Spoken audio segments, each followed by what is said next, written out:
ഓ, അപ്പോ തൃപ്പൂണിത്തറക്കാരനാണല്ലേ? അതെ.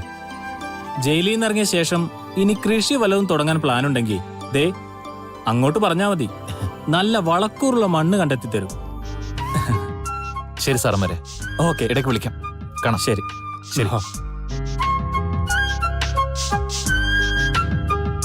ജയിലിൽ കിടക്കേണ്ടവനൊന്നല്ല, സാഹചര്യം അവനവിടെ കൊണ്ട് എത്തിച്ചതാ. അത്യാവശ്യം പഠിപ്പും വിവരമൊക്കെയുള്ള കൂട്ടത്തില, കുടുംബവും നല്ലതാ. പക്ഷെ കൊലയാളി, ജയിൽ പുള്ളി എന്നൊക്കെയുള്ള പേര് വീണ പിന്നെ ജീവിതകാലം മുഴുവൻ അതായിരിക്കല്ലോ മേൽവിലാസം. നീ വാ. ആ സ്വഭാവമൊക്കെ ഞാൻ ഉപേക്ഷിച്ചു കഴിഞ്ഞു ഉണ്ണിയേട്ടാ. ഇനി എനിക്ക് ശത്രുക്കളില്ല. എല്ലാവരെയും സ്നേഹിക്കാൻ പഠിക്കുവാ ഞാൻ. നിന്നെക്കൊണ്ട് അതിന് കഴിയോ? അത് ഞാൻ പറയുന്നതിലും നല്ലത് ഉണ്ണിയേട്ടൻ നേരിട്ട് മനസ്സിലാക്കുന്നതാ. നമ്മുടെ വിവാഹം കഴിഞ്ഞ ശേഷം ഞാൻ കണ്ണേട്ടനെ കണ്ടിട്ടില്ല. കണ്ണേട്ടൻ നമ്മളെയും. അതിനെ ഒരു കടമായിട്ട് കിടക്കാൻ പാടില്ല.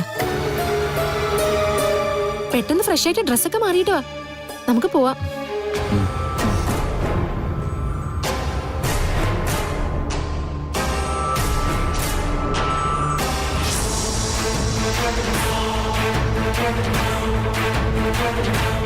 കളിയാക്കാണോ? ഇവിടുന്ന് പോയി കഴിഞ്ഞാൽ പുറത്തിറങ്ങി നിന്ന് ചിരിക്കുവോ? കണ്ണേട്ടൻ എന്ത് പറഞ്ഞാലും ഞാൻ ഇനി ഇവിടെ വരും. കണ്ണേട്ടനെ കാണും. വേണ്ട വേണ്ട വേണ്ട, എനിക്ക് നിങ്ങളെയൊന്നും കാണേണ്ട കാര്യമില്ല. വിളിച്ചോണ്ട് പോടാ ഇവിടെ. അച്ഛൻ ജയിലിലാക്കി, എന്നിട്ട് മകള് വന്നിരിക്കുന്നു കാഴ്ച കാണാൻ.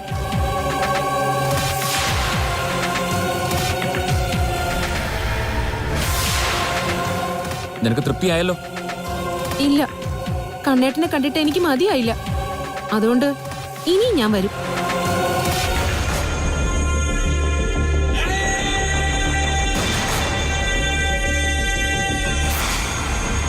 അത് പറഞ്ഞാ പോരെ?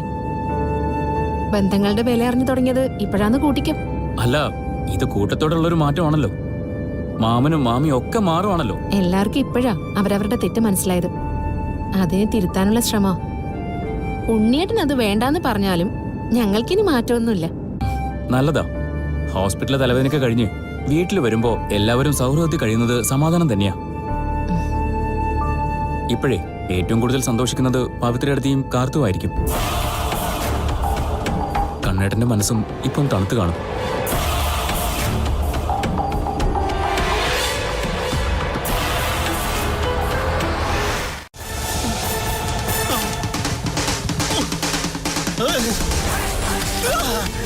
എന്നതാ മനുഷ്യ ഇത്? കാട്ടുപോത്ത് കാട്ടുപോത്ത് വരുന്നു.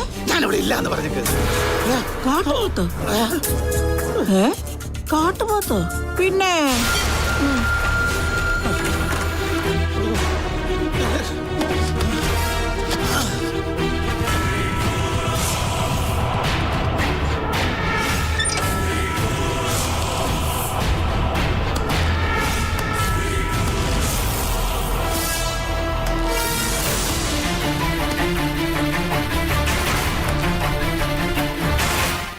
ഇല്ല.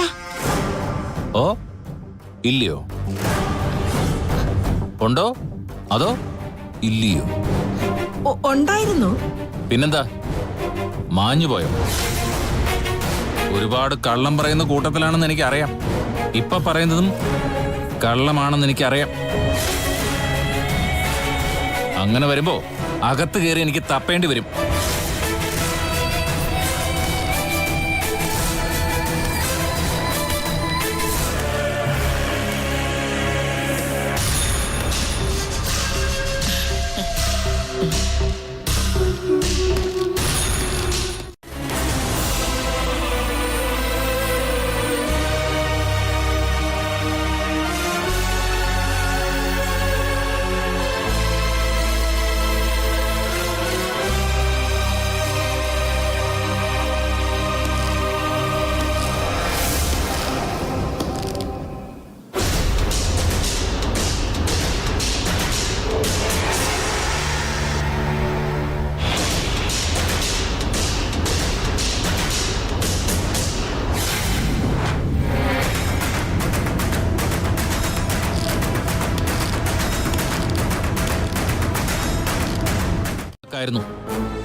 അയ്യോ, അപ്പൊ അത് മോള് പറഞ്ഞില്ലായിരുന്നോ? എന്ത്? എനിക്കൊരു അപകടം ഉണ്ടായി. എന്റെ ജീപ്പ് ഒരു ജീപ്പറുമായിട്ട് കൂട്ടിയിടിച്ചു. കുറച്ചു കാലം ആശുപത്രിയിലായിരുന്നു. അങ്ങനെ ഒരു സംഭവം നടന്നെങ്കിൽ വിജിത പറയേണ്ടതാണല്ലോ. ആ, പപ്പയ്ക്ക് അപകടം പറ്റിയ കാര്യം പറഞ്ഞാലേ മോക്ക് കരച്ചില് വരും. ആ, അതുകൊണ്ട് മറച്ചു പിടിച്ചതായിരിക്കും. രണ്ടാളുടെയും സംസാരം കേട്ടിട്ട് എനിക്കിത് അത്രയ്ക്ക് അങ്ങോട്ട് വിശ്വസിക്കാൻ പറ്റുന്നില്ല.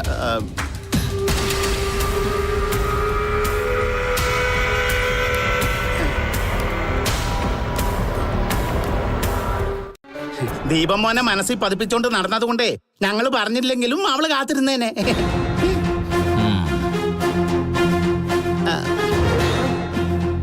മോനെ ജ്യൂസ് കുടി.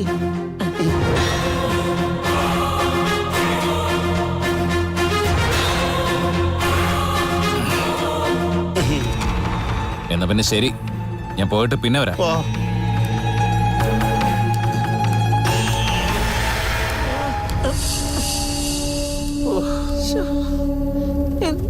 എടീ, എവന്റെ ഈ ചിരി മായുമ്പോ ഇവിടെ ഒരു കൂട്ടമരണം ഉറപ്പാ. എവിടെയെങ്കിലുമൊക്കെ കാണുമല്ലേ?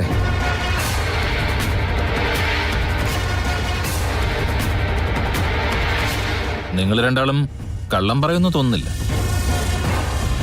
അത് നിങ്ങൾ രണ്ടാളെയും കണ്ടാലും അറിയാം. അതുകൊണ്ട് ഞാൻ പോവാ.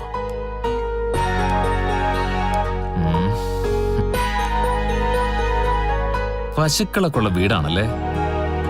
നല്ല ഭംഗിയുള്ള വീട്, ആൾക്കാരും കുഴപ്പമില്ല. അപ്പൊ ശരി.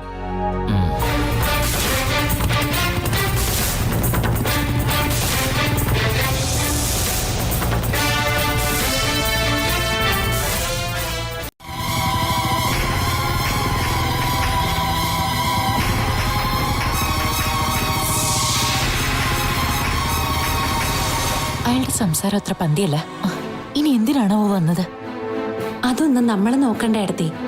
നമുക്ക് നമ്മുടെ കാര്യം നോക്കി എവിടെയെങ്കിലും ഒരു മൂലയിലിരിക്കാം. വിജിത കാണിക്കുന്ന ഇപ്പോഴത്തെ സ്നേഹം നിലനിൽക്കണേന്ന് പ്രാർത്ഥിച്ചുകൊണ്ട്.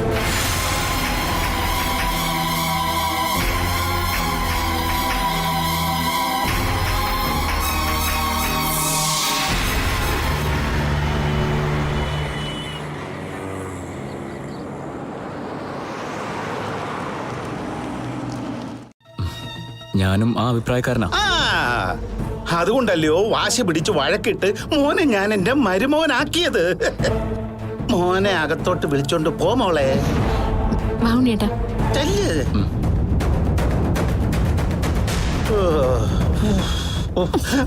കല്യാണത്തിന് മുമ്പ് ഞാൻ ആരെയൊക്കെ പ്രേമിച്ചെന്നാ? എടീ, ഞാനൊരു കഥ പറഞ്ഞതല്ലേ, ദീപം വന്നാലും യവൻ കുലുങ്ങാതിരിക്കാൻ. ആ, അതിന് നീ ഇത്ര കിടന്ന് തിളയ്ക്കൊന്നും വേണ്ട. കല്യാണത്തിന് മുമ്പ് നീ ആരെയൊക്കെ പ്രേമിച്ചിട്ടുണ്ടെന്ന് നിനക്ക് തന്നെ ഓർമ്മയുണ്ടോ? നീ ആർക്കറിയാം.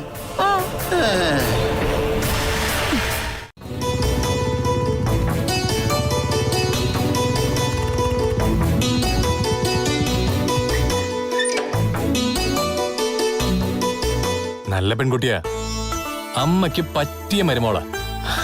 അവള് മതി എനിക്ക്. ശരിയെന്നാ, ഞാൻ വിളിക്കാം.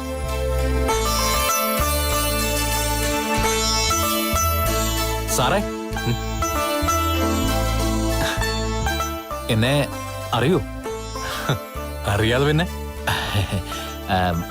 കൃഷിയൊക്കെ നോക്കാൻ ഇറങ്ങിയതായിരിക്കും. അതെ, പ്രളയം വന്ന ശേഷം മണ്ണിനാകെ മാറ്റം വന്നിട്ടുണ്ട്. അതുകൊണ്ട് പഴയ സ്ഥിതിയിലെത്താൻ കുറച്ച് സമയം പിടിക്കും. പഴയപടി ഒന്നും ആവില്ല കാര്യങ്ങൾ. അതുപോലെ തന്നെ ഓരോരോ മനുഷ്യന്റെ മാറ്റവും. സർക്കാരുകൾ മാറി മാറി വരും, പക്ഷേ ആരും മണ്ണിനെ സംരക്ഷിക്കത്തില്ല. അത് നേരാ. പാടം നികത്തരുതെന്ന് പറയുന്നവർ തന്നെ അതേ പാടത്ത് വെട്ടിമൂടി ഫ്ലാറ്റ് പണിയും. അതാ സംസ്കാരം. പിന്നെ ഹൈ റേഞ്ചിലുള്ള പാവങ്ങൾക്ക് പേരിന് വീട് വെച്ചു കൊടുക്കും. ഒന്ന് ഉരുള് വെട്ടുമ്പോ വീടും വീട്ടുകാരും മണ്ണിനടിയിൽ. അതുകൊണ്ട് ദീപം പറഞ്ഞാൽ ശരി, ഇനി പ്രകൃതി അനിയില്ല, മനുഷ്യനെ ഒരു പാഠം പഠിപ്പിക്കുകയുള്ളൂ.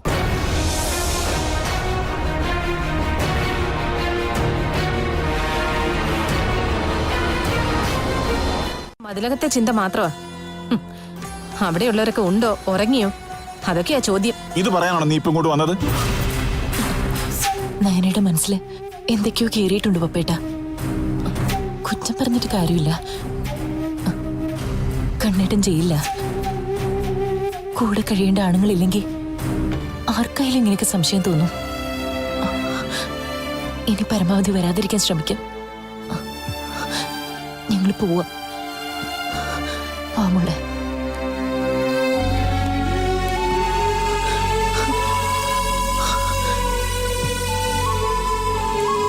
നിനക്കിത് എന്തിന്റെ കേടാടി?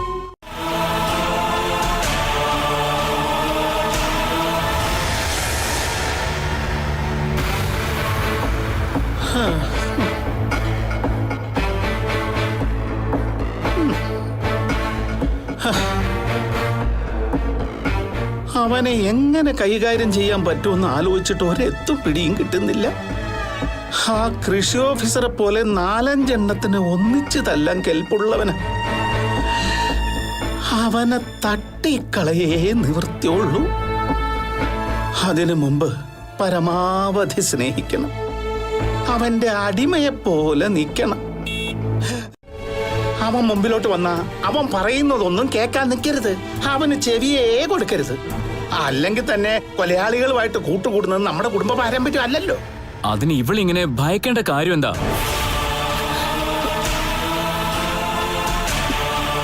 പിന്നെ കൊലയാളിയായ ഒരുത്തനെ കണ്ട ഭയക്കണ്ടായോ മോനെ? അവൻ എന്റെ പിന്നാലെ നടന്നപ്പോ ഞാൻ അവനോട് തറപ്പിച്ച് പറഞ്ഞു, ഗുണ്ടകൾ എന്ന് എനിക്ക് വേണ്ടാന്ന്. അപ്പൊ അവൻ തിരിച്ചു പറഞ്ഞ എന്താന്നറിയോ? പെട്രോൾ ഒഴിച്ച് എന്നെ കത്തിക്കുമെന്ന്. എന്റെ പൊന്നുമോനെ, പറഞ്ഞ പോലെ ചെയ്യുന്നവനാ.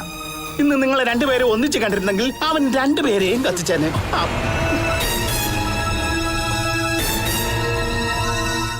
കുറച്ച് സമയമെടുക്കും.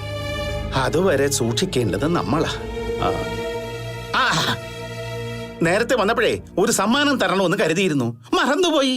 വന്നേ വന്നേ വന്നേ വന്നേ ഒരു സമ്മാനം ഞാൻ തരുന്നുണ്ട്. അവൻ നിന്നെ കണ്ടൊന്നുമില്ലല്ലോ മോളെ? കണ്ടില്ല, പക്ഷെ ഞാൻ കണ്ടു. അവൻ മറ്റവനോട്ട് സംസാരിച്ചോടെ നിൽക്കുന്നു. ആരുമായിട്ട്? ആ കൃഷി ഓഫീസറുമായിട്ട്. അവര് കൂട്ടുകാരാണെന്ന് തോന്നുന്നമ്മേ. ചതിച്ചോ ദേവി? മൊത്തത്തിൽ ചതി പറ്റി. ഇനി എന്തൊക്കെ സംഭവിക്കുമെന്ന് ദൈവത്തിനെ അറിയും. വൃശ്ചികം, എല്ലാ മാസവും മാമന്റെ വക പാരിതോഷികം ഉണ്ടാവും. പിന്നെ മോൻ ഏതോ ഒരു രോഗിക്ക് ഇഞ്ചക്ഷൻ കൊടുത്തിട്ട് മരുന്ന് മാറിപ്പോയി എന്നൊരു പരാതി വന്നിട്ടുണ്ട്. പഠിത്തം കഴിഞ്ഞ് ഇറങ്ങിയെങ്കിലും പരിചയക്കുറവുണ്ടല്ലോ. അതുകൊണ്ട് MD-യുടെ കസരയിൽ തന്നെ ഇരിക്കുന്നതായിരിക്കും നല്ലത്. ഇനി ഇടയ്ക്കിടയ്ക്ക് ആർക്കെങ്കിലും ഇഞ്ചക്ഷൻ കൊടുക്കണമെന്ന് തോന്നുമ്പോ ആ കൃഷി ഓഫീസറെ പോലുള്ള ശത്രുക്കൾ ആരെങ്കിലും വരും. അവർക്ക് മരുന്ന് മാറ്റിയോ മരുന്ന് കൂട്ടിയോ ഇഞ്ചക്ഷൻ കൊട്. നിന്നെ വിഷമിപ്പിക്കാൻ വേണ്ടി പറഞ്ഞല്ല കേട്ടോ. മോന്റെ നന്മയാണ് മാമന്റെ സന്തോഷം. മോൻ വാ. മതിലകത്തെ പുതിയ മരുമകൾക്ക് ഞങ്ങൾക്കും അറിയില്ല കണ്ണേട്ടാ. ഇപ്പോഴവൾക്ക് ഞങ്ങളോടൊക്കെ വലിയ സ്നേഹമാ. കുടുംബക്ഷേത്രത്തിലെ ദേവിയെ സ്വപ്നം കണ്ടു എന്നൊക്കെയാ പറയുന്നത്.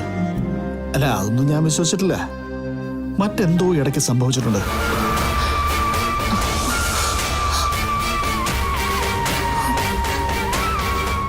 എന്തായാലും ഇനി നിങ്ങൾ കൂടുതൽ സൂക്ഷിക്കണം. സ്വത്തെല്ലാം അവളുടെ പേരിലായതിനു ശേഷം എന്തായാലും അവൾ ഇത്രയും വലിയ സ്നേഹം കാണിക്കേണ്ട കാര്യമില്ല. അപ്പോ എന്തോ അവൾ മനസ്സിൽ ഉദ്ദേശിച്ചിട്ടുണ്ട്. ശത്രുക്കൾ സ്നേഹം കാട്ടി കൂടെ കൂടുന്നത് അപകടത്തിന് തന്നെയാ. കഴിഞ്ഞ ദിവസം ഒരാള് വന്ന് വിജിതയെ തിരക്കിയിട്ട് പോയി. എന്നാ പിന്നെ നിങ്ങൾ പൊയ്ക്കോ. അത് പറഞ്ഞപ്പോ കണ്ണേട്ടന്റെ മുഖത്തെന്താ ഒരു വിഷമം. ഹേയ്, ഒരു വിഷമവുമില്ല. പിന്നെ നിങ്ങളാരും അടുത്തില്ലല്ലോ, അതിന്റെ ഒരു ചെറിയ സങ്കടമൊക്കെ ഉണ്ടായിരുന്നു, അത്രേ ഉള്ളൂ.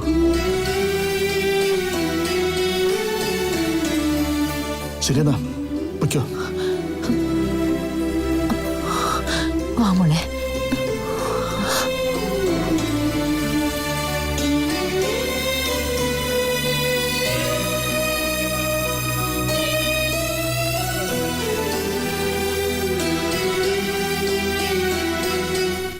അപ്പച്ചിക്ക് എന്തെങ്കിലും നഷ്ടമുണ്ടോ എന്ന് ചോദിച്ചാ അവളുമാരുടെ മോന്ത എന്നും കാണുന്നതാ എന്റെ നഷ്ടം. തിരിച്ച് അവർക്കും അങ്ങനെ തോന്നിയാലോ?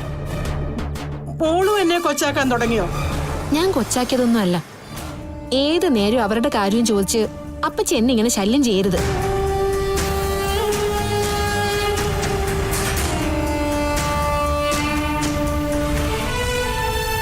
വരുന്നുണ്ട് രണ്ടും കൂടെ എവിടെയൊക്കെയോ തെണ്ടി തിരിഞ്ഞിട്ട്.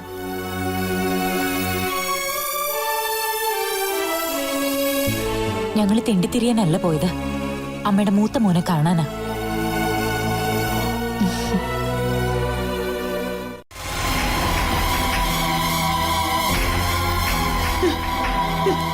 ഇങ്ങനെയാണെങ്കിലേ മിക്കവാറും ഞാൻ ഇവിടെ നിന്ന് ഇറങ്ങിപ്പോവും.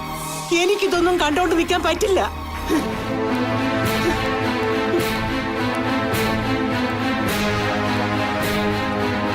നിങ്ങളിതൊന്നും കാര്യാക്കണ്ട. എന്റെ പേരിലുള്ള തറവാട്ടില് അപ്പച്ചിക്കൊപ്പം നിങ്ങൾക്കും സ്ഥാനമുണ്ട്. മോള് വാ.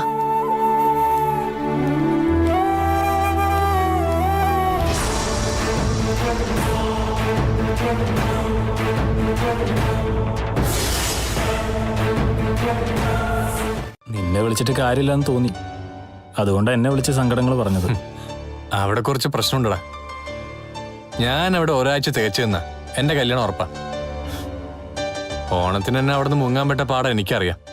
അമ്മ ഉറക്കം എഴുന്നേക്കുന്നതിന് മുമ്പേ ഞാൻ അവിടുന്ന് പോരുമായിരുന്നു.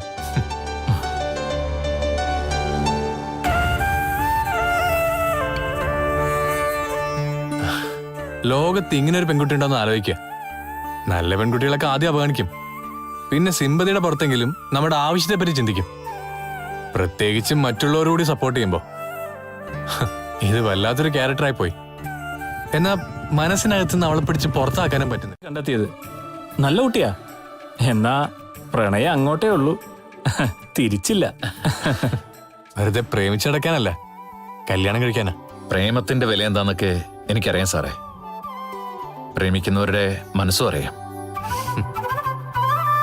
പ്രേമിക്കുന്ന പെണ്ണിന് വേണ്ടി ജയിലിൽ വരെ പോയവനവൻ. എന്നാൽ ഇന്ന് വരെ പറഞ്ഞിട്ടില്ല ആ പെണ്ണ് ഏതാണെന്ന്. പെണ്ണ് ഇവിടെയൊക്കെ തന്നെ ഉള്ളതാ. ഉടൻ തന്നെ ഞങ്ങളുടെ കെട്ട് കാണും. എത്ര ആളും ബഹളവും വേണ്ടെന്ന് പറഞ്ഞാലും നിങ്ങൾ രണ്ടാളും മുഹൂർത്ത സമയത്തുണ്ടാവണം. അല്ലാതെ എനിക്കൊപ്പം വരാൻ ബന്ധുക്കളാരും. അല്ലെങ്കിൽ തന്നെ കണ്ണേട്ടന്റെ മുറിയിൽ നിന്നും ഏട്ടത്തി ഇറക്കി വിടാൻ എനിക്കെന്താ അവകാശം? വീടൊക്കെ എന്റെ പേരില. ഈ വീട് മോടി പിടിപ്പിക്കാൻ കണ്ണേട്ടനുണ്ടായ കഷ്ടപ്പാട് എത്രയാന്ന് എനിക്കറിയാം. അത് മറന്നുകൊണ്ട് നിങ്ങളെ ഞാൻ ഇവിടെ കിടത്തിയ ദൈവം പോലും പൊറുക്കില്ല. അങ്ങനെയൊന്നും ഇല്ല വിജിതേ, ഞങ്ങൾ ഇവിടെ കിടന്നോളാം. വാശി പിടിക്കരുത് രണ്ടാളും. നിങ്ങൾ ഇവിടെ കിടന്നാ ഞാനും ഇവിടെ തന്നെ കിടക്കും. ഇത് അഭിനയൊന്നും അല്ല എടുത്തി. നിങ്ങളുടെ ഭാഗത്തുനിന്ന് ചിന്തിച്ചപ്പോഴാ എന്റെ വീഴ്ച എനിക്ക് മനസ്സിലായത്. ആരെങ്കിലും പരിചയക്കാരായിരിക്കും. എന്തായാലും നിങ്ങൾ കിടക്കൊക്കെ എടുത്ത് റൂമിലേക്ക് പോയേ. ഞങ്ങൾ പൊക്കോളാം. വിജിത പോയി കിടന്നു. ഞാൻ പോകുന്നതിന് മുമ്പ് ഒരു കാര്യം. ഇനി നിങ്ങള് അടുക്കളക്കാരെ പോലെ ജീവിക്കണ്ട. നിങ്ങൾക്കൊപ്പം ഞാനും കൂടെയുണ്ട്. പാചകമൊന്നും അത്ര വശമില്ല, എല്ലാം പഠിപ്പിച്ചു തരണം. നമുക്കിനി സഹകരിച്ച് ഓരോന്ന് ചെയ്യാം. എന്നിട്ട് എല്ലാവർക്കും ഒരുമിച്ചിരുന്ന് ഭക്ഷണം കഴിക്കാം. അതിലൊരു വേർതിരിവ് വേണ്ട. നാളെ മുതല് ഞാനും അടുക്കളയിലുണ്ടാവും. നീയൊക്കെ എന്തു കൊടുത്താ എന്റെ കുഞ്ഞിനെ മയക്കിയത്? നേരം പുലർന്നപ്പോ തന്നെ വിജിത പുറത്തു പോയല്ലോ. പിന്നെ ഞങ്ങൾ എന്തു കൊടുത്തു മയക്കാനാ? എന്നാലും ആൾക്കാർക്ക് ഇങ്ങനെ ഒരു മാറ്റം ഉണ്ടാവോ? അതിൽ ഞങ്ങൾക്കും സംശയമുണ്ട്. പിന്നെ വിജിതയുടെ വീടായതുകൊണ്ട് അവള് പറഞ്ഞത് കേട്ടേ പറ്റൂ. മോൾ എന്തൊക്കെയോ മനസ്സിൽ കണ്ടിട്ടുണ്ടേ. അതുകൊണ്ട് നീ ഒന്നും കൂടുതൽ സന്തോഷിക്കണ്ട. ഞങ്ങൾക്ക് ഒരു സന്തോഷവും ഇല്ലമ്മേ. എന്ത് സഹിക്കാൻ തയ്യാറായിട്ട് നടക്കുന്നേ. തല ചായ്ക്കാൻ ഒരു ഇടമില്ലാത്തത് കൊണ്ട് ഇവിടെ നിന്ന് പിഴച്ചു പോണെന്ന് ആഗ്രഹമുണ്ട്. ആ, അതുകൊണ്ടാ പറഞ്ഞത് ഇവിടെ നിക്കണ്ട കൂടിയല്ലേ. അതിന് പ്രത്യേകിച്ച് ശമ്പളമൊന്നും കൊടുക്കുന്നില്ലല്ലോ. പിന്നെ നമ്മൾ അവരുടെ മേലെ കൂടുതൽ ഭാരമൊന്നും അടിച്ചേൽപ്പിക്കണ്ട. അവര് ജീവിച്ചു പൊയ്ക്കോട്ടെ. ശരി, കലികാലത്ത് എല്ലാം തലതിരിഞ്ഞു പോകും.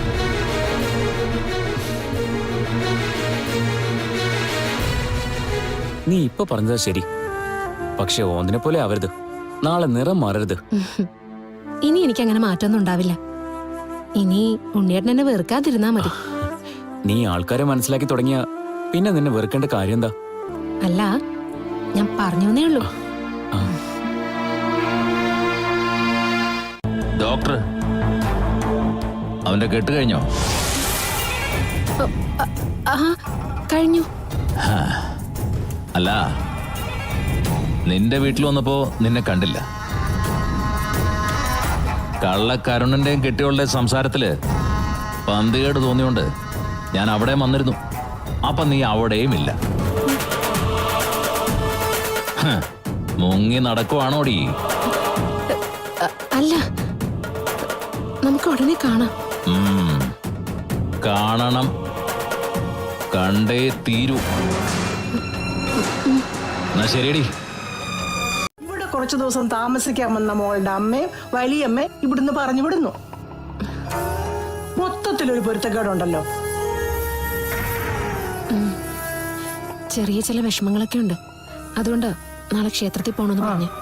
എന്നാ പിന്നെ രാവിലെ തന്നെ പോയേക്കാം. ദേവിയുടെ മുന്നിൽ പോയി കമന്ന് കിടക്കുന്ന ഇനങ്ങളാ അകത്തുള്ളത്. അതുകൊണ്ടാ മോൾക്ക് ഈ മനപ്രയാസം. ആയിരിക്കും. എന്തായാലും അപ്പച്ചി രാവിലെ റെഡിയാവണം.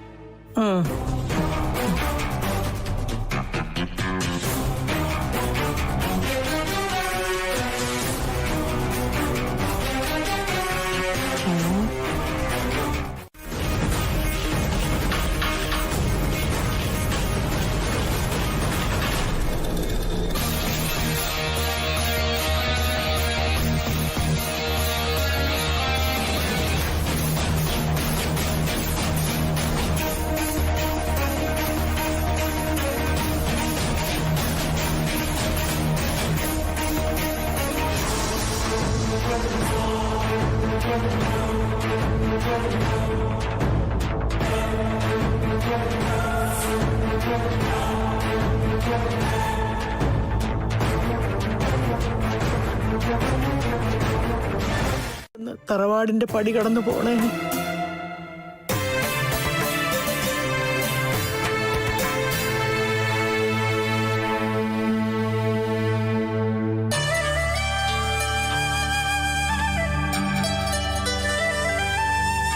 പഴയ പൂജാരി എപ്പോ വരും? അറിയില്ല.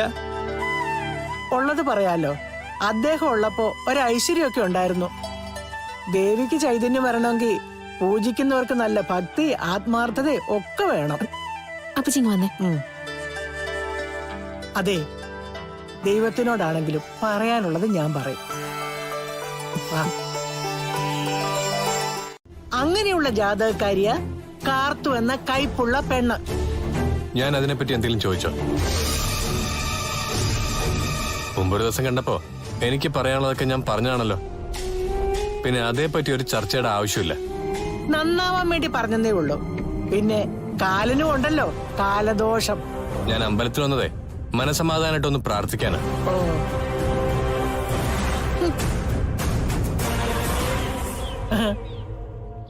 മോനെ മോനെ ആ കൊച്ചന്റെ കൂട്ടുകാരനാണെങ്കിൽ ഒന്ന് ഉപദേശിച്ചുകൂടായോ? ഇവനും അസുരഗണമാണെന്നാ തോന്നുന്നത്.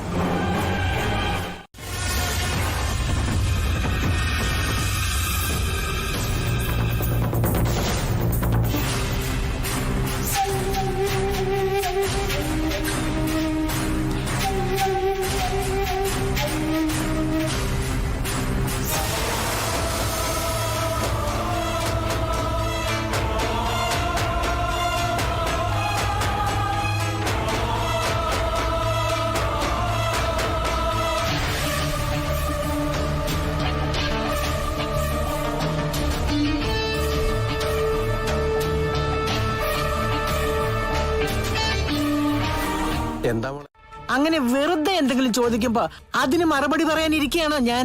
പിന്നെ എന്നെ കാണുമ്പോ ഓടി അരികിലേക്ക് വന്നിട്ട് കാർത്തൂന്റെ കാര്യം പറയുന്നത് എന്തിനാ? അത് തന്റെ നന്മയ്ക്ക് വേണ്ടിയാ.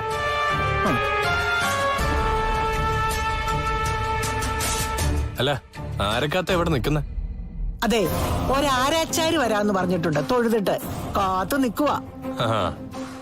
സത്യത്തില് നിങ്ങളെപ്പോലുള്ളവരുടെ അടുത്തേക്ക് ആരാച്ചാരന്മാരെ തന്നെ വിടണ്ടേ? സാറേ, ഈ കിളവി ഏതാ? എന്റെ അടുത്തൊന്ന് പരദൂഷണം പറഞ്ഞിരുന്നു. ഇവര് ഒരു ഒന്നൊന്നര താര, ഒരു അപൂർവ ജന്മം. എന്നിട്ട് അമ്മയെന്നൊരു പേരും. ഈ പെണ്ണിന് ഇതെന്താ പറ്റിയേ?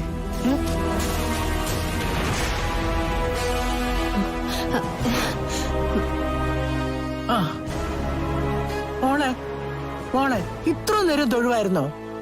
എന്റെ അപ്പച്ചി തൊഴുതു. ഇപ്പോഴാ എനിക്ക് തൃപ്തി കിട്ടിയത്. ദേവിയെ ശരിക്കും മനസ്സിലേക്ക് ആവാഹിച്ചു. മോള് പഴയ മോളല്ല, ഒരുപാട് മാറിപ്പോയിട്ടുണ്ട്. ഇനിയും മാറും, ഒരുപാട്. മോള് വാ, നമുക്ക് പോകാം, വാ.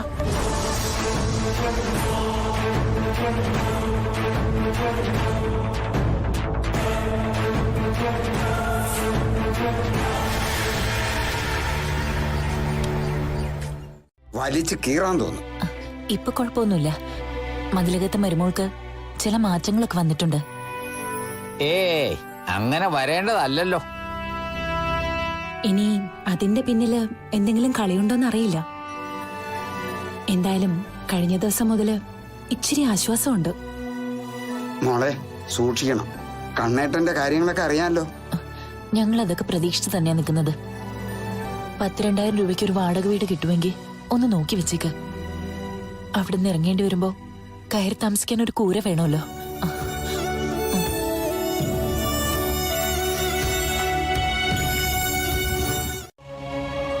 പോയതാ ഞാൻ പറയാറില്ല കാർത്തിക. എനിക്ക് തോന്നി രണ്ടാളെ ഞാൻ കണ്ടിട്ടുണ്ട്. ആ മിക്കവാറും ക്ഷേത്രത്തിലൊക്കെ വരും. ക്ഷേത്രത്തിൽ വെച്ചല്ല ഞാൻ കണ്ടത്. ആ അത് പോട്ടെ. കൊച്ചേ, കുറെ നാളായിട്ട് സാറ് പുറകെ നടക്കല്ലേ. എത്രയും പെട്ടെന്ന് സാറിന്റെ ആഗ്രഹങ്ങൾ സഹായിച്ചു കൊടുക്ക്.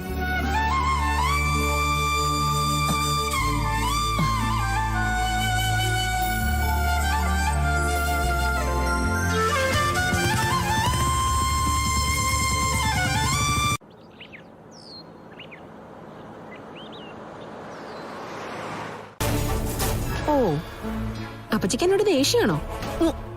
പിന്നെ ഇങ്ങനെയൊക്കെ കാണിച്ച ദേഷ്യം വരത്തില്ലേ? അവളുമാരെ ഒതുക്കണമെന്ന ഉദ്ദേശത്തോടു കൂടിയാ മോളെ ഞാൻ മരുമോളാക്കിയത്. എന്നിട്ടിപ്പോ ഞാൻ പുറത്തായി. തൽക്കാലം ഇങ്ങനെയൊക്കെ പോയേ പറ്റൂ അപ്പച്ചി. അപ്പച്ചി എന്നോട് ക്ഷമിക്കും.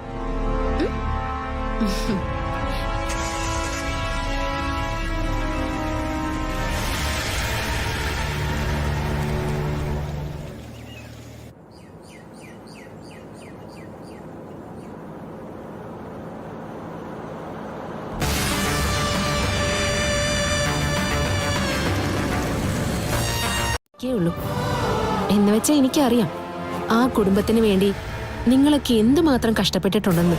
നന്ദി കേട്ടവന്മാര്. നീയൊക്കെ പണിയുന്ന പറമ്പിലെ പുല്ല് പോലും കിളക്കത്തില്ല. അത് നിങ്ങൾ തന്നെ പറയണം കണ്ണേട്ടൻ്റെ അമ്മേ.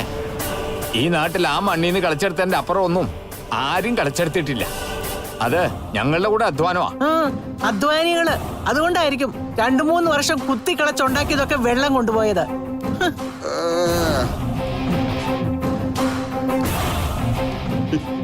അവള് വന്നിരിക്കുന്നു സ്നേഹിക്കാൻ.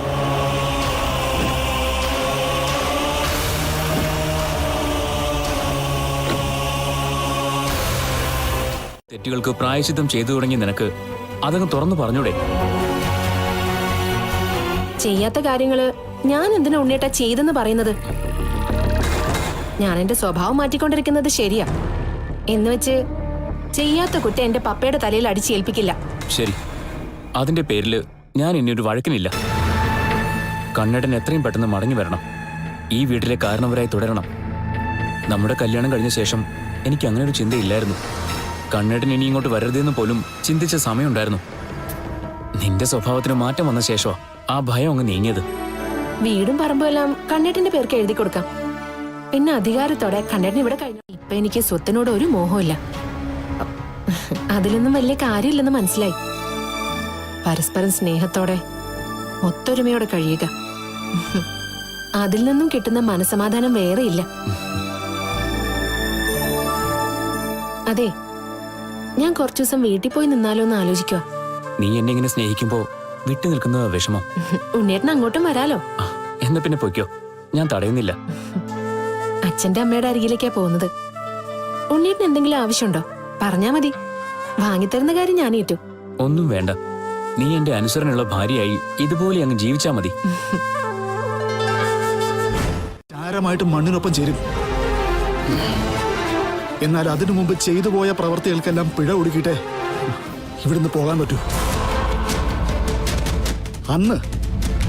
അന്ന് ചിലപ്പോൾ നിങ്ങൾ എന്നോടെങ്കിലും പറയും നടന്ന കഥ, ആ കഞ്ചാവ് വന്ന വഴിയും.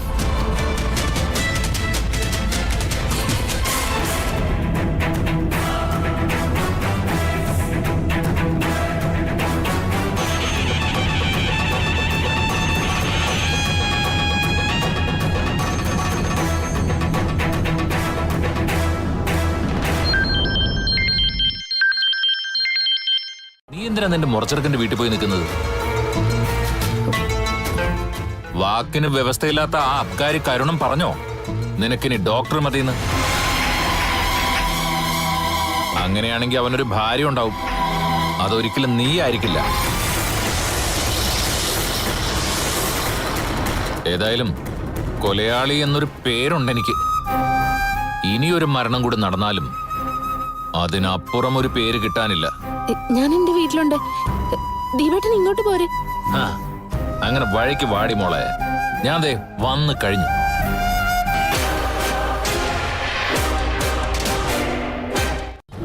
പെണ്ണിനെ വേണമെന്നും പറഞ്ഞ അവൻ വന്നാ എന്ത് ചെയ്യും?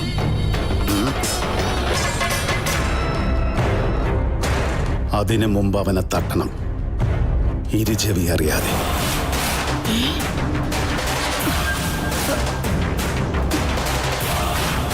അത് വേണം പപ്പ.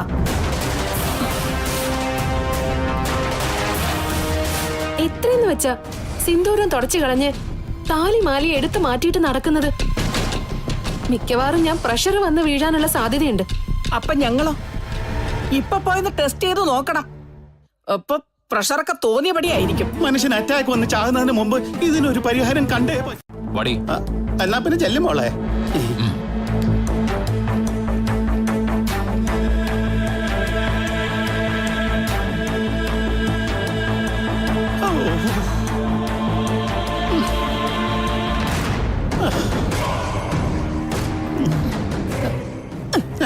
അവനെ എങ്ങനെയെങ്കിലും ഒഴിവാക്കാനുള്ളതിന് പകരം എന്തിനാ സൽക്കരിക്കാന്ന് പറഞ്ഞത്? അവനല്ലേ സൽക്കാരം വേണമെന്ന് പറഞ്ഞത്. നീ വായിക്ക് രുചിയായിട്ട് എന്തെങ്കിലും ഉണ്ടാക്കി കൊടുക്കും. നിങ്ങളോട് വാ, സവാളയൊക്കെ നരിഞ്ഞതാ. സവാള എറിഞ്ഞാൽ ഞാൻ കരയും. അല്ലല്ലോ, നിങ്ങൾ കൊറേ നോക്കിക്കോ.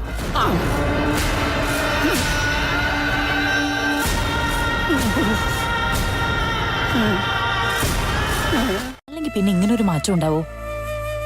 നമ്മളൊക്കെ ഊണിലും ഉറക്കത്തിലും ആ ദേവിയെ വിളിക്കുമല്ലേ, പിന്നെ എത്രയെന്ന് വെച്ചാ കണ്ണ് തുറക്കാതിരിക്കുന്നെ? ഞാനിപ്പോ അത് മാത്രമേ പ്രാർത്ഥിക്കുന്നുള്ളൂ ഏടത്തി. വരും ദിവസങ്ങളിലും വിജിത ഈ രീതിയിൽ തന്നെ മുന്നോട്ട് പോണേന്ന്. എന്നും അടിയും വഴക്കും ആയാ എത്ര നാള് പിടിച്ചു നിൽക്കാൻ പറ്റും? ഒന്നാമത് അടിയും വഴക്കും ഒന്നും ഇല്ലാതിരുന്ന വീടായതുകൊണ്ട് അതൊന്നും എനിക്ക് പരിചയമില്ല.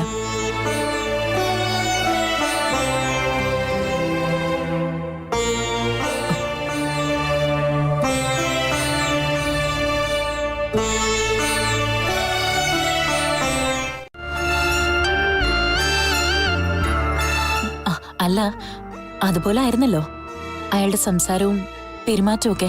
കരുണമ്മാമയുടെ മോള് എന്തായാലും പെട്ടെന്നൊരു സുപ്രഭാതത്തിൽ മാറില്ല.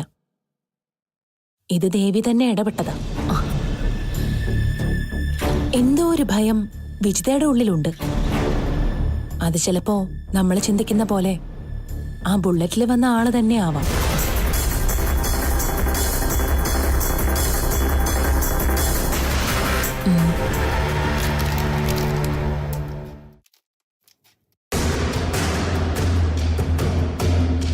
മാസമാ കൊള്ളത്തില്ല. അത് കഴിഞ്ഞ് നമുക്ക് കാര്യങ്ങളൊക്കെ തീരുമാനിക്കാം.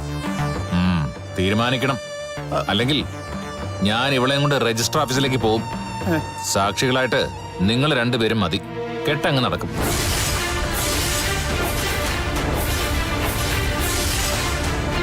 ഇവൾക്ക് കെട്ടുപ്രായം കഴിഞ്ഞു, എനിക്കും. പിന്നെ ഇനി അത് വെച്ച് താമസിപ്പിക്കേണ്ട കാര്യം എന്താ? എന്നാലും ഒരു തയ്യാറെടുപ്പൊക്കെ വേണ്ടേ? എനിക്ക് എന്റെ വീട്ടിലേക്ക് പോകാൻ പറ്റത്തില്ല, ആരെയും കാണാനും.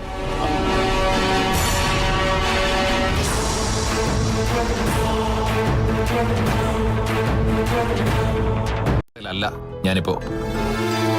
അന്ന് ഞാൻ ജയിലിലേക്ക് പോകേണ്ടത് എല്ലാവരുടെയും ആവശ്യമായിരുന്നു. അച്ഛന്റെയും അമ്മയുടെയും മോളുടെയും.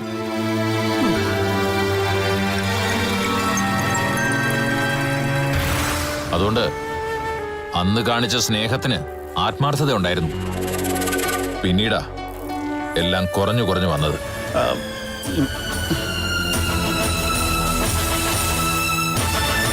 കുടുംബം, പഠിപ്പ് എല്ലാം എനിക്ക് നഷ്ടമായി. അതെനിക്ക് വേണ്ടിയല്ല, ഇവള് സ്വസ്ഥമായി പുറത്ത് കഴിയാൻ.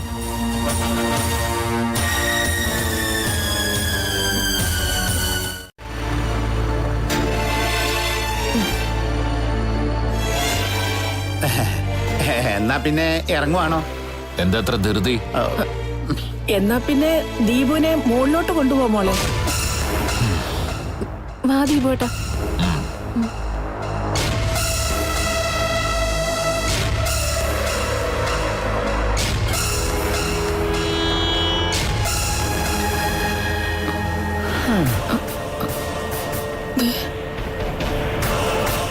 അണയാൻ പോകുന്ന ദീപൻ ആളിക്കത്തോടി.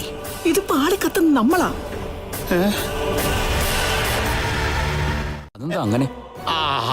അത് വ്രതവാ, വിജിതമോക്ക് വ്രതവാ. വ്രതമോ?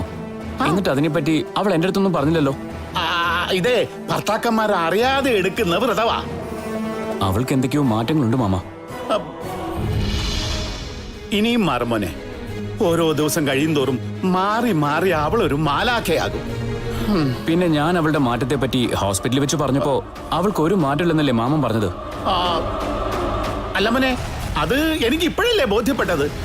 നമ്മുടെ കുടുംബക്ഷേത്രത്തിലെ ദേവി അവളുടെ ദേഹത്ത് കയറിയതാ. കുറച്ചു മുമ്പൊന്ന് തുള്ളിയായിരുന്നു. അവളും ദേ അവളുടെ അമ്മയും.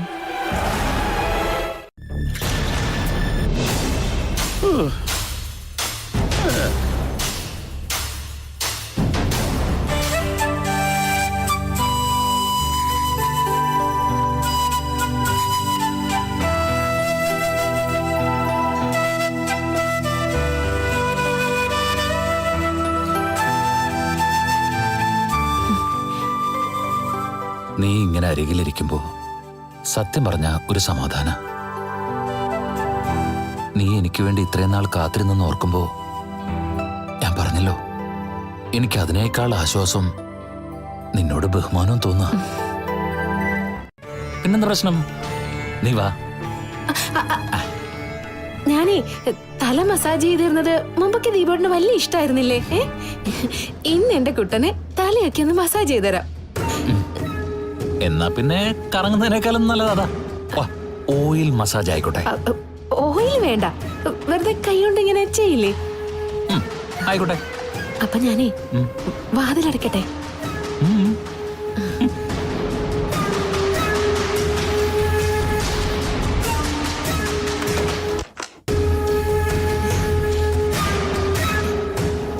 ഇനി ആരും ശല്യം ചെയ്യാൻ വരണ്ട. അമ്മയായാലും പപ്പയായാലും. ചോറ് വിളമ്പുന്ന താഴെ കളയാനാണോടി? എന്തൊക്കെയാ മോനെ വെളി പറയുന്നേ? അല്ല, ഞാൻ പറഞ്ഞതേ, ഭക്ഷണം കഴിച്ചോണ്ടിരിക്കുമ്പോ അവള് താഴോട്ട് വന്ന മത്സ്യ കൂർമ്മ വരാഹ. മനസ്സിലായി മനസ്സിലായി മനസ്സിലായി. മോനെ, അവള് താഴോട്ട് വന്നാലേ വ്രതം തെറ്റും. മത്സ്യത്തിന്റെയും മാംസത്തിന്റെയും മണം പിടിക്കാൻ പാടില്ല. അങ്ങനെ ഒരു വ്രതമാ അവൾ എടുക്കുന്നത്. ഈ മീനില്ലാതെ മോന് ചോറ് കഴിക്കാൻ പറ്റിയല്ലോ. എടി സുധേ, നോക്കി നിൽക്കാതെ പോയി ചോറ് വിളമ്പിടി. ഉണ്ണിക്കുട്ടന്റെ ഉണ്ണി വയറ്റി നല്ല വിശപ്പ് കാണും. ഞാൻ ഇപ്പൊ തന്നെ ഭക്ഷണം എടുക്കാം മോനെ. എന്താ ഇത്, രക്തോട്ടമൊക്കെ ഒന്ന് കൂടിയല്ലോ മോനെ. അവൾക്ക് എന്തായാലും താഴോട്ടൊന്ന് വരായിരുന്നു. ഇനി കുറച്ചു ദിവസം ഇങ്ങനെയൊക്കെ ആയിരിക്കും മോനെ. എന്തിനാ വ്രതം എടുക്കുന്നത്? ഒരു കാലൻ ഒഴിഞ്ഞു പോകാൻ. അയ്യോ മോനെയല്ല, വേറൊരുത്തന്റെ കാര്യം പറഞ്ഞതാ. ഒരു കൊലയാളിയുടെ. അവൻ ഇപ്പോഴും വിജിതമോളെ ചുറ്റിപ്പറ്റി നടപ്പുണ്ട്, ഒഴിയാബാധയായിട്ട്. അവന്റെ ശല്യം തീരാനാ മോൾ അതിതീവ്രമായ വ്രതം പിടിക്കുന്നത്. നിഷ്കളങ്കരായ പതിവ്രതകളായ പെൺകുട്ടികൾ വ്രതം പിടിച്ചാലേ പല അച്ചിട്ട. പിന്നെ കുറച്ചു കാലം കഴിയുമ്പോ ഇതൊക്കെ എല്ലാവരും അങ്ങ് മറക്കും. നമ്മള് നന്നായി ജീവിച്ച് കാണിച്ചു കൊടുക്കുമ്പോ. ചെയ്യാത്ത കുറ്റത്തിന് ജയിലിൽ കിടക്കുക, ആൾക്കാർ കൊലയാളിന്ന് വിളിക്കുക, പുറത്തിറങ്ങി കഴിയുമ്പോ ജയിൽ പുള്ളികളെ പോലെ നോക്കുക. ആ വേദനയുണ്ടല്ലോ, അനുഭവിക്കുന്നവർക്ക് അതിന്റെ പെടച്ചിലറിയൂ. എന്റെ ഹൃദയവും പെടയുവാ. ആ പെടച്ചില് ദൈവത്തിന് മാത്രമേ അളക്കാൻ പറ്റൂ. വെറുതെ കൈകൊണ്ടുള്ള മസാജ് മതി. ഇനി നമുക്കേ കുറച്ചൊരു എണ്ണ ഇട്ട് മസാജ് ചെയ്യാം. എന്താ? ചെയ്യാം.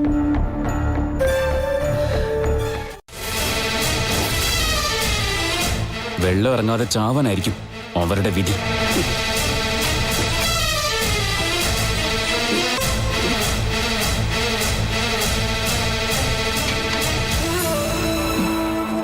മോടെ വ്രതം ഒന്ന് കഴിഞ്ഞോട്ടെ.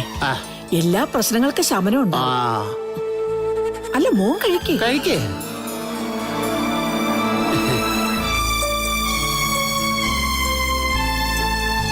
ഏതായാലും കഴിച്ച ശേഷം ഞാൻ അവളെ കണ്ടിട്ടേ പോകുന്നുള്ളൂ.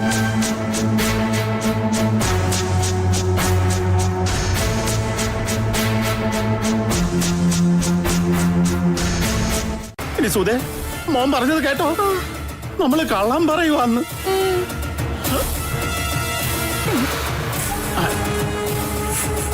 നിന്റെ വായത് തന്നെ ഞങ്ങൾ ഇത് കേൾക്കണോടാ മോനെ. ഇതിലും നല്ലത് എന്നെ അങ്ങ് കൊല്ലുന്നതായിരുന്നു. ലോകത്താരോട് കള്ളം പറഞ്ഞാലും നിന്നോട് ഞാൻ ഒന്നും മറച്ചു പിടിക്കത്തില്ല മോനെ. ഇനിയിപ്പോ ഞാൻ അവളെ കണ്ടതുകൊണ്ട് എന്തെങ്കിലും സംഭവിക്കുന്നെങ്കിൽ അങ്ങ് സംഭവിക്കട്ടെ. മോനെ, മോനെ, അങ്ങനെ ഒന്നും ചെയ്യരുത്. മോന്റെ നന്മയ്ക്ക് വേണ്ടിയാ ഞങ്ങൾ ഇതൊക്കെ പറയുന്നത്. എനിക്ക് എന്റെ ഭാര്യയെ കാണണം. മാമ മാറിക്കേ. ഇല്ല, മാമ മാറുകയല്ല. എന്താ ഇത്? ഒരു പിതാവിന്റെ വേദനയാ. മാമനൊന്ന് മാറിക്കേ. ഇല്ല.